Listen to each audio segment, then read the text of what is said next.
এটা কত? 150 টাকা। এটা কত? 150। এটা কত? 150। এটা কত? 150। এটা কত? 150। এটা কত? 150।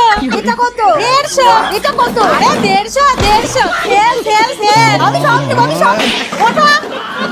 11টা বেজে গেল আর উনি এখানে সেলের স্বপ্ন দেখছে। তা আপনার ছেলেকে বলুন একটা শাড়ি কিনে দিতে, পয়লা বৈশাখে পরবো। ঠিক আছে দেখছি। এখন ওটা কাজে লাগো। এই নাও তোমার খাবার।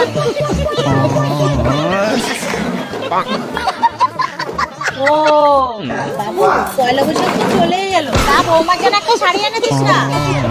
আলমারিতে এত শাড়ি আছে, সেগুলো কবে করবে? আমিও তো সেটাই বলেছিলাম, কিন্তু বুঝিসই তো অল্প বয়স। ঠিক আছে, এনে দেবো। দেখো এনে দেবে বলেছে, এখন গিয়ে কাজ করো।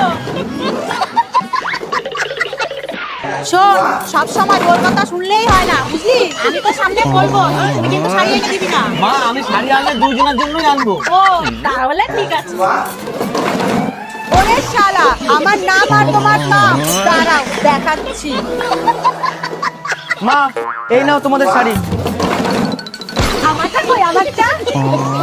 এই নাও, এইটা তোমার। আর এইটা কিরে মা, কোথায় গেলি? ও, সবাই এখানেই আছো? ভালোই হয়েছে। বাবা জীবন, তোমার জন্য একটা গেঞ্জি আর একটা প্যান্ট এনেছি।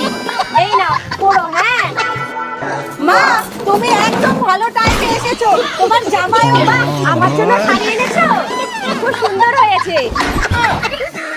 এ মা, বিয়াস মুখটা এরকম বাংলার পাশের মতো করে রেখেছেন কেন? বছরের শেষে এরকম মুখ করে থাকতে নেই। চলো মা, ঘরে চলো। ও, আর একটা কথা, শুভ নববর্ষ।